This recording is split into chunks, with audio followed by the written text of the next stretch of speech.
வணக்கம், இது 1KG பாகம் 7.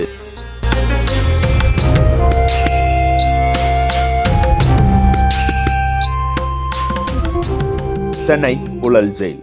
வா உள்ள வா. உன் பேர் என்ன? Sir Karikalan sir. ஓ உள்ள போ. ட்ரெஸ்லாம் கழட்டுறா. ஐயா ட்ரெஸ்லாம் கழட்டுறா. இதோ கழட்டிட்டு. ஜட்டி கழட்டு. இதை கழட்டிட்டு போ போ போ உள்ள போ. ஐயா க்ளீன் ஐயா. உள்ள போ. உன் பேர் என்ன? ஐயா என் பேர் முத்துசாமிங்கய்யா. என்ன கேஸ் இவன் மேலே?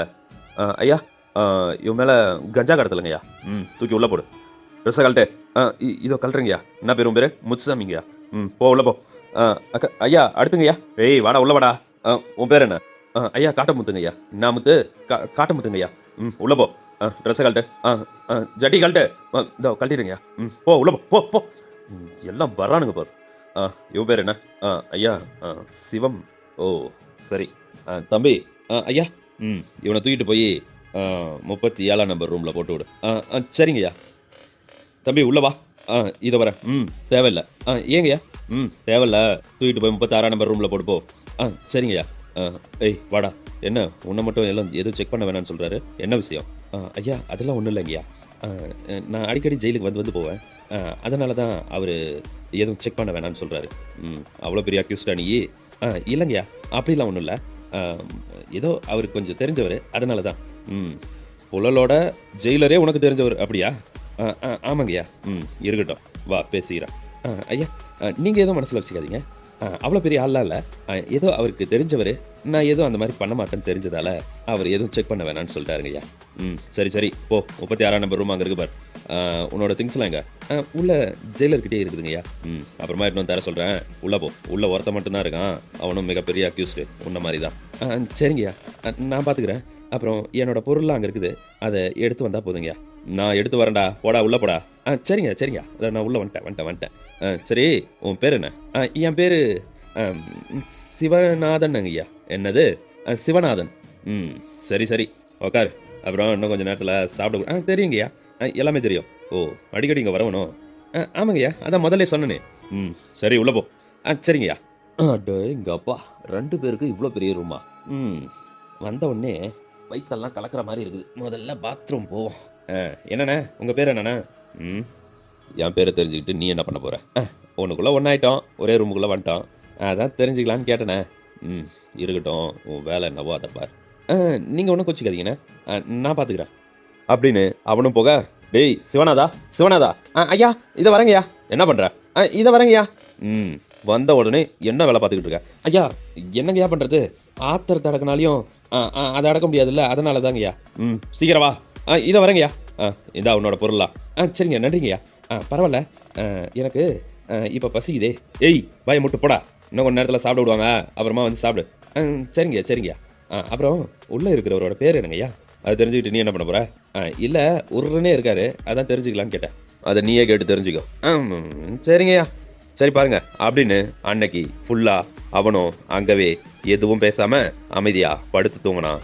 அதே மறுமுனையில் ஒரு கதவு மூடப்பட்டு இருக்க வெளியே இருந்து யாரோ காலிங் பெல் அடிச்சுக்கிட்டே இருந்தாங்க.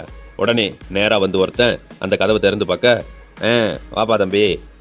என்ன சயின்டிஸ்ட்டு சார், ரொம்ப நாளாக ஆளையே காணோம். ஒன்றைத்தான் ஆளையே காணோம். காசு அனுப்புனா 10 லட்சம் அனுப்புனேன். என்ன ஏதுன்னு ஃபோன் பண்ணி கேட்டியா? என்ன நீ தானே ஃபோன் பண்ண வேணான்னு சொன்னேன், அதனால தான் நான் எதுவும் ஃபோன் பண்ணல. சரி ஒரு 4 நாள் கழிச்சு நேரில் போய் பார்க்கலான்னு வந்தேன். நீ நேரில் வந்ததுக்கப்புறம் இப்படி பேசுகிற சயின்டிஸ்ட்டு?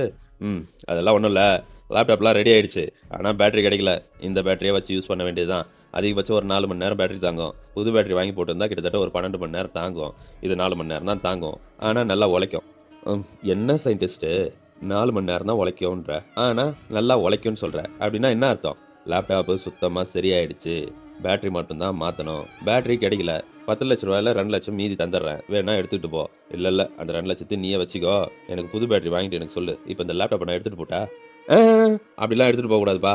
நான் ஃபுல்லாக கம்ப்ளீட் பண்ணி எல்லாத்தையும் முடிச்சுட்டு நானே உனக்கு சொல்கிறேன், அப்புறமா வந்து எடுத்துகிட்டு போ. சரி அப்படின்னா நான் இப்போ கிளம்புட்டா? சரி வினோத் கிளம்பு, நான் ஃபோன் பண்ணுறேன். சரி. தீபி. சொல்லு வினோத். 4 நாளாக அவனும் ஃபோன் பண்ணாமே இருக்கான், என்ன காரணம் ஒன்றும் புரியல. தெரில, பார்ப்போம். சரி தீபி வண்டி எடுத்து போகலாம் அப்படின்னு வண்டி எடுத்து இவங்க வண்டியில் போய்கிட்டே, சரி மீதி 2 லட்சம் தரேன்னு சொல்கிறான், 1 கோடி ரூபாய் கொடுத்துருக்கேன். 2 லட்சம்னா பேட்டரி 2 லட்சம் மட்டும்தானா? இல்லை 20 லட்ச ரூபா. அதுதான் அந்த நாய் 2 லட்சம்னு சொல்லுது. 1 கோடியா 10 லட்சம்னு சொல்லுது. சரி. அப்படின்னா இப்போ என்ன பண்ண போகிறோம், எங்கே போகிறோம்? அவன் தான் லேப்டாப் ரெடி பண்ணிட்டு கூப்பிட்றானே. அது வரைக்கும் நம்ம வேலை நம்ம அதை பார்ப்போம். இவனும் 1 கோடி ரூபாய் சொல்லி வச்சுட்டேன். 1 கோடி ரூபாய் ரவுண்ட் ஆகும். ஏற்கனவே 50 லட்சம் அனுப்பிட்டேன். இன்னும் 50 லட்சம் அனுப்புன்னு சொல்லியிருக்கான். பார்த்துக்கலாம். ஏன்டா வினோத்? சொல்லு தீபி. 1 லட்ச ரூபா? இல்லை 1 கோடி ரூபாய் கொடுத்து இந்த லேப்டாப்பை ரெடி பண்ணுற அளவுக்கு அந்த லேப்டாப்பில் அப்படி என்ன தாண்டா இருக்கும்? அதான் சொன்னனே தீபி, அவனுங்க பண்ணுற ஃப்ராடு ஃபுல்லாக அதுக்குள்ளே தான் இருக்கும். இது எங்கேயும் வெளியே சிக்கிடக்கூடாதுன்னு தான் இப்படி பண்ணுறானுங்க. எனக்கு அப்படி ஒன்றும் தோணலை. ஒருவேளை இந்த லேப்டாப்புக்குள்ளே எல்லா இதுவும் இருக்குது. இந்த லேப்டாப்பை ரெடி பண்ணாமல் அப்படியே அவனுங்க பூட்டி மண்ணுக்குள்ளே பதிச்சு வச்சா கூட நாள் பட அது மக்கி போயிடும். அதனுடைய டேட்டா யாருக்கும் தெரியாது. ஆனால் இவங்க ஏன் இதை ரெடி பண்ணியே தீரணும்னு சொல்கிறாங்க? அப்படின்னா அதில் ஏதோ ஒன்று இருக்குல்ல. நீ சொல்கிறது ரைட் தான் தீபி. அதுக்குள்ளே ஏதோ ஒன்று இருக்குது. அதனால தான் நம்ம ஆளுங்க துடிக்கிறானுங்க இதை ரெடி பண்ண. சரி, என்னன்னு பொறுத்து இருந்து பார்ப்போம் அப்படின்னு இவங்க ஒரு பக்கம் போய்கிட்டே இருக்கா. அதே மற்றொரு முனையில் ஏட்டு ஐயா, அந்த மிஸ்ஸிங் கேஸ் என்னாச்சு? ஐயா, அதை பற்றி டீட்டெயில் இன்னும் கிடைக்கலைங்கய்யா.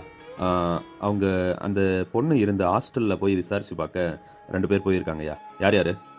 ஐயா, கார்த்திகேயனும் முருகேசனும் போயிருக்காங்கய்யா. சரி அப்படின்னு வடபழனி ஸ்டேஷனில் பேசிக்கிட்டு இருக்க அதே மறுமுனையில் ஹாஸ்டலுக்குள்ள இங்கே யார் ஹாஸ்டல் வார்டன்? நான் தான் சார். வாங்க உள்ளே வாங்க. எப்போ இருந்து அந்த பொண்ணை காணோம்? சார், நேற்று நைட் இருந்து காணோம் சார். எப்போ ஹாஸ்டல்லேருந்து எப்போ வெளியே போனாங்க? சார், காலையில் ஒரு 11 மணிக்கு வெளியே போயிருக்காங்க சார். சரி, மறுபடியும் எப்போ வந்தாங்க? மறுபடியும் வரல சார். அதை கேட்கல. கூட போனவங்க மறுபடியும் எப்போ வந்தாங்க? சார், மறுபடியும் கூட போனவங்க வந்தது நைட்டு 8:30 பக்கம் வந்தாங்க சார். ஓகே. அவங்க கூட போனவங்க யார்? சார், அவங்க 3 பேரும் தான் சார். சரி, அவங்க 2 பேரும் தான் சார். யார்? திவ்யா, தர்ஷனா. இங்கே வாங்க. சொல்லுங்கள் சார். எப்போ வெளியே போனீங்க? சார், 11 மணிக்கு சார். எங்கெங்கே போனீங்க? சார், நேராக மெரினா பீச் மட்டும்தான் சார் போகணும். சரி, பயப்படாமல் சொல்லுங்கள். என்ன டீட்டெயிலோ அதை மட்டும் தான் கேட்க போகிறோம். புரியுதா? சரி சார். வேறு எங்கெல்லாம் போனீங்க? சார், மெரினா பீச் மட்டும்தான் சார் போகணும். மெரினா பீச்சில் 11 மணிக்கு இங்கேருந்து கிளம்பினா எத்தனை மணிக்கு போய் சேர்ந்தீங்க? சார், 12:30க்கு போய் சேர்ந்தோம் சார். சரி, அங்கேருந்து எப்போ காணாமல் போனாங்க நூலினை? சார், நூலினை காணாமல் போனது அப்படின்னு கரெக்டாக சொல்ல முடியாது சார். நாங்கள் 12:30க்கு போய் பஸ் விட்டு இறங்கினோம். 12:30க்கு பஸ் விட்டு இறங்கிட்டு அங்கே இருக்கிற ஏடிஎம்மில் அமௌண்ட் எடுத்தோம். அமௌண்ட் எடுத்துகிட்டு ஏதோ பார்சல் வாங்குறேன்னு சொல்லிட்டு நூலினை எங்களை விட்டுட்டு போனோம் சார். சரி, எத்தனை மணி இருக்கும்? சார், 1 மணி இருக்கும் சார். சரி, 1 மணிக்கு போனவங்க மறுபடியும் எப்போ 1 மணிலேருந்து எப்போ அவங்கள பார்த்தீங்க? சார், அதுலேருந்தே மறுபடியும் பார்க்கல சார். ஏன்? சார், நான் வந்துடுறேன், நீங்கள் போயிட்டு பீச்சில் இருங்க, நான் வந்துடுறேன்னு சொன்னாங்க சார். அதனால் நாங்கள் மறுபடியும் ஃபோன் பண்ணி பார்க்கல சார். எப்படியும் அவளே ஃபோன் பண்ணுவான்னு சொல்லிட்டு விட்டோம் சார். சரி, யாரெல்லாம் போனீங்க? சார், நாங்கள் 3 பேர் போனோம் சார். அது இல்லாமல் கோபி, ஜித்ரே, இப்ராஹிம் இவங்க 3 பேர் வந்தாங்க சார். அப்படின்னு சொன்னதும் ஹாஸ்டல் வார்டன் முறைச்சி பார்த்தாங்க திவ்யாவையும் தர்ஷனாவையும். அதை பார்த்து தர்ஷனாவும் திவ்யாவும் என்ன பண்ணுறதுன்னு தெரியாமல் தலையை குனிஞ்சிக்கிட்டு மேலே சொல்லுங்கள், வேற என்னாச்சு? ஆமாம் சார், பார்சல் வாங்கிட்டு வரத்தா நூலினை போனால் நாங்களும் சரி வரட்டும்னு சொல்லிட்டு பீச் போயிட்டோம் சார். பீச் போயிட்டு அங்கேருந்து ரிட்டன் கிளம்பலான்னு 5:30க்கு தான் சார் முடிவு பண்ணோம். அந்த டைமில் ரிட்டன் கிளம்பிட்டோம் சார். சரி, எப்போ காணாமல் போயிட்டா அப்படின்றது உங்களுக்கு தெரிய வந்துச்சு. ஒரு 4 o'clock இருக்கும் சார். நாங்கள் ஒரு 3 மணிக்கு மேலே டைம் ஆகிட்டே இருந்ததால் இன்னமும் காணுன்றதால ஃபோன் பண்ணி பார்த்தோம் சார். அப்போ இருந்தே ஃபோன் நாட் ரீச்சபிள்லே இருக்குது சார். அதனால் நாங்கள் அப்போ என்ன பண்ணுறதுன்னு தெரில சார். நேராக ஹாஸ்டல் வந்துட்டோம். சரி, எப்படினாலையும் அவள் ஹாஸ்டல் வந்துடுவான்னு நினச்சோம் சார். ஆனால் மறுநாள் காலை ஆகியும் இன்றைக்கும் அவள் வந்து சேரல சார். அதனால தான் வார்டன் கிட்ட சொன்னோம். வார்டனும் உங்ககிட்ட கம்ப்ளைண்ட் கொடுத்தாங்க சார். சரி, உங்க கூட வந்த பசங்களோட நம்பர் கொடுங்க. சார், நோட் பண்ணிக்கங்க அப்படின்னு நம்பரையும் வாங்கி வச்சுக்கிட்டு அங்கே ஹாஸ்டலில் இருந்து மறுபடியும் வடபழனி R8 ஸ்டேஷனுக்கு அவங்க 2 பேரும் திரும்பினாங்க. சார், சொல்லுங்கள். நேற்று சாயந்தரம் கிட்டத்தட்ட ஒரு 3 மணிலேருந்து மிஸ் ஆகிருக்கலாம் சார். எப்படி சொல்கிறீங்க? சார், 1:30க்கு அவங்க ஏடிஎம்லேருந்து பணம் எடுத்துகிட்டு 1:30க்கு அவங்கள விட்டு பிரிஞ்சு போயிருக்காங்க சார். சரி, அதுக்கப்புறம் 1:30லேருந்து 3 மணி வரையிலையும் அந்த பொண்ணு ரிட்டன் வந்துடும் நினச்சி தான் இவங்க அமைதியாக இருந்திருக்காங்க. 3 மணிக்கு மேலே ஃபோன் பண்ணி பார்த்துருக்காங்க, நாட் ரீச்சபிள் சார். அந்த ஃபோன் நம்பரை நாங்கள் கொடுத்து செக் பண்ணல, சைபர் கிரைமில் கொடுத்து செக் பண்ணதில் 12:40க்கு வந்து அந்த ஃபோன் சுவிட்ச் ஆஃப் ஆகிருக்கிறதா சொல்கிறாங்க சார். சரி, ஓகே. அந்த பொண்ணோட வேறு எதுவும் டீட்டெயில்? சார், அந்த பொண்ணுக்கு வந்து அப்பா இல்லை சார், அம்மா மட்டும்தான். அம்மாவுமே ரீசெண்டாக 1 இயருக்கு முன்னாடி இறந்துருக்காங்க சார். அம்மாவுடைய ஃபைல், அதாவது அம்மாவுடைய டீட்டெயில் வந்து கேஸ் ஆல்ரெடி ஃபைல் ஆகிருக்கு சார். என்ன ஃபைல் ஆகிருக்கு? சார், அம்மா ஏற்கனவே கஞ்சா விற்றுருக்காங்க சார். சரி, சரிதான். அப்போ அந்த பொண்ணோட நிலைமை அப்படி தான் ஆகும் சார். என்ன சார், பெண் என்னையா என்ன வக்காலத்தானி? சார் இல்லை சார், இருந்தாலும் ஒரு பொண்ணு மிஸ்ஸிங் கேஸு. சரி பார்த்துக்கலாம். வேற என்ன டீட்டெயில்? அந்த பசங்க 3 பேர் போயிருக்காங்க சார். அந்த பசங்களோட 3 பேரோட நம்பர் வாங்கிட்டு வந்திருக்கேன் சார். அந்த ஃபோன் நம்பர்லாம் விசாரிச்சு பார்த்தீங்களா? சார் இன்னும் விசாரிக்கல. உங்ககிட்ட சொல்லிட்டு மேலும் என்ன நடவடிக்கை எடுக்கலான்னு இருக்கோம் சார். சரி. அந்த பசங்களுக்கு ஃபோன் பண்ணி கேளுங்க. ஸ்டேஷனுக்கு வர சொல்லுங்கள். அதே மாதிரி அந்த பசங்களோட பேரண்ட்ஸ் யார் யாருன்னு கேட்டு அவங்களுக்கும் இன்ஃபார்ம் பண்ணுங்கள். புரியுதா? சரிங்க சார். அப்புறம் ஏட்டையா சொல்லுங்கள் சார். அந்த பொண்ணோட அம்மா சொன்னாங்க இல்லையா? ஆமாம் சார். அந்த பொண்ணோட அம்மாவோடைய ஹிஸ்ட்ரி என்னன்றது இன்னும் கொஞ்சம் நேரத்தில் எனக்கு தெரியணும். எந்த ஸ்டேஷனில் ரெக்கார்ட் ஆயிருக்கு? சார் நம்ம ஸ்டேஷன்லேயே தான் சார். இதே இப்போ பார்த்தேன் சார். அந்த பொண்ணு மிஸ்ஸிங் கேஸ்ன்னு சொன்னதுலேருந்தே அந்த பொண்ணோட ஹிஸ்ட்ரி எடுத்து தேடி பார்த்ததில் அந்த பொண்ணோட அம்மா ஆல்ரெடி கஞ்சா வித்த கேஸில் நம்ம ஸ்டேஷன்லேயே பதிவாயிருக்கு சார். 2 முறை மாட்டியிருக்கிறதா பதிவாயிருக்கு சார். அதனால தான் சார் சொன்னேன். நல்லா சின்சியராக ஒர்க் பண்ணுற போல சார். அப்படிலாம் ஒன்றும் இல்லை சார். டீட்டெயில் தெரிஞ்சுக்கலான்ற ஒரு ஆர்வத்தில் தான் சார் பண்ணேன். மற்றபடி வேறு ஒன்றும் இல்லை சார். Very good. சரி, ஓகே. வேறு எந்த டீட்டெயில்னாலையும் என்கிட்ட சொல்லுங்கள். சரியா? சரிங்க சார். அந்த மூணு பசங்களோட நம்பருக்கு என்ன ஏதுன்றத டீட்டெயில் பாருங்கள். அடுத்து அந்த அம்மாவோடைய டீட்டெயில் என்னன்னு பார்த்துட்டு அந்த பொண்ணோட டீட்டெயிலையும் எடுத்துகிட்டு அங்கே டூருக்கு போனாங்கள்ல, என்னது அந்த பீச்சுக்கு போனாங்கள்ல? ஆமாம் சார். அந்த பீச்சுக்கு போன எல்லாரும் மற்ற டீட்டெயிலும் எடுத்துகிட்டு அதுக்கப்புறம் அவங்களை இங்கே கூப்பிட்டு வாங்க. ஏன்னா காலேஜ் ஸ்டூடெண்ட்டாக இருக்காங்க. நேராக அவங்களை இங்கே கூப்பிட்டு வந்தால் செட் ஆகாது. அவங்களுக்கும் எனக்கு தெரிஞ்சு எதுவும் தெரியாதுன்னு தான் நினைக்கிறேன். சார் எப்படி சார் சொல்கிறீங்க? 3 மணி வரைக்கும் அந்த பொண்ணு வந்துடும்னு சொல்லிட்டு பேசினவங்க ஏதாவது தப்பு பண்ணுற மாதிரி இருந்தால் 3 மணிக்கே போலீஸ் ஸ்டேஷனுக்கு ஃபோன் பண்ணி இந்த பொண்ணை காணும்னு சொல்லியிருக்கலாம். ஆனால் அவங்க சொல்லலை. சொல்லாமல் எதுனாலையும் பார்த்துக்கலான்ற பயத்தில் அவங்க நேராக அவங்க வீட்டுக்கு போயிருக்காங்க. அவங்க ஹாஸ்டலுக்கு போயிருக்காங்க. அதே தப்பு பண்ணுறவனா இருந்தால் நான் கரெக்டாக பண்ணுறேன்ற பேரில் நேராக ஸ்டேஷனுக்கு ஃபோன் பண்ணி சொல்லியிருப்பான். ஆமாம் சார். சார் ஒருவேளை இப்படியும் இருக்கலாம்ல சார்? எப்படி? நம்ம இப்போயே போலீஸுக்கு ஃபோன் பண்ணி சொன்னால் நம்ம தான் மாட்டுவோம். அதனால் இப்போ வேண்டாம், அவங்களே கண்டுபிடிச்சி வரட்டும்னு கூட நினச்சிருக்கலாம்ல சார்? அதுதான் அங்கே இல்லை. எப்படி சார் சொல்கிறீங்க? அவங்க எல்லாருமே காலேஜ் பசங்க. அவங்களுக்கு எல்லாமே யோசிக்கிற திறமை இருக்கும். ஆனால் இந்த மாதிரி நீ சொல்கிற மாதிரி யோசிச்சிருக்கலாம். இந்த மாதிரி யோசிச்சா அவங்க முதல்ல அந்த பொண்ணை வெளியவே கூப்பிட்டு போயிருக்க மாட்டாங்க. ரைட்? ஆமாம் சார். எல்லாருக்கும் தெரிஞ்ச மாதிரி அந்த பொண்ணை கூப்பிட்டு போயிட்டு அந்த பொண்ணை ஏதோ ஒன்று பண்ணிவிட்டு இவங்க மறுபடியும் கேஷுவலாக வீட்டுக்கு போகிறாங்க, ஹாஸ்டலுக்கு போகிறாங்க அப்படின்னா சாதாரணமாக அவங்க எந்த தப்பும் பண்ணிவிட்டு அந்த மாதிரி போயிட முடியாது. பயம் இருக்கும். ஆனால் இப்போ பயம் இல்லாமல் அந்த பொண்ணை காணன்ற வருத்தத்தில் தான் இருக்கேன். ஸோ அவங்க எதுவும் பண்ணியிருக்க வாய்ப்பு இல்லைன்னு எனக்கு தோணுது. சரி, மேலும் விசாரிங்க. என்ன ஏதுன்றதை எனக்கு டீட்டெயில் சொல்லுங்கள். புரியுதா? ஓகே சார், தேங்க்யூ அப்படின்னு இவங்க எல்லாரும் ஆளுக்கு அவங்க வேலையை பார்த்துக்கிட்டு இருக்க அதே மறுமுனையில் ஸ்டேஷன்லேருந்து கிளம்புன ஜித்ரே, இப்ராஹிம், கோபி இவங்க 3 பேரும் டேய் மச்சான், இப்போ என்னடா பண்ணுறது?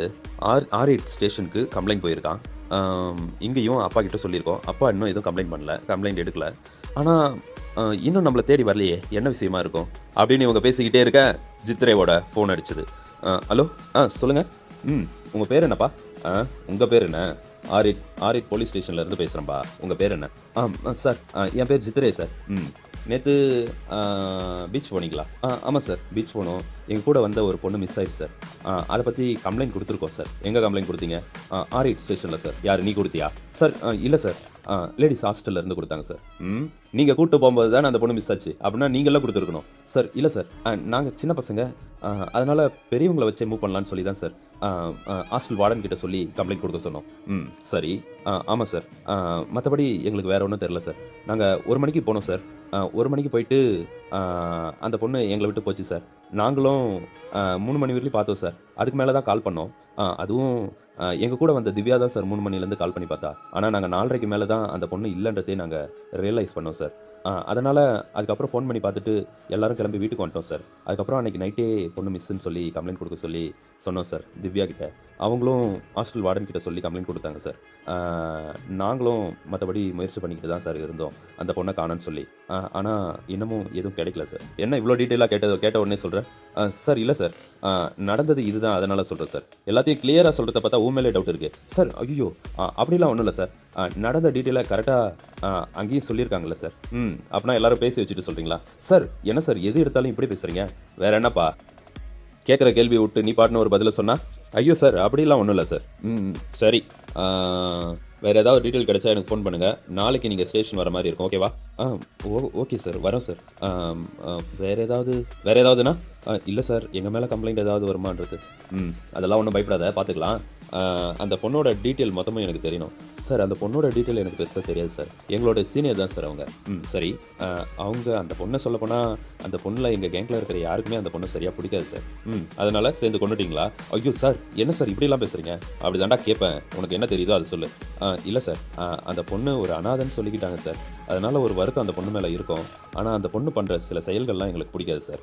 அதனால தான் சார், வேறு ஒன்றும் இல்லை சார். சரி, ஓகே. நாளைக்கு காலைல R8 ஸ்டேஷனுக்கு வந்துருங்க, புரியுதா? ஓகே சார், கண்டிப்பாக வரும் அப்படின்னு கதை தொடர்ந்துக்கிட்டே இருக்க இது தமிழ் சிறகுகள். நன்றி, வணக்கம்.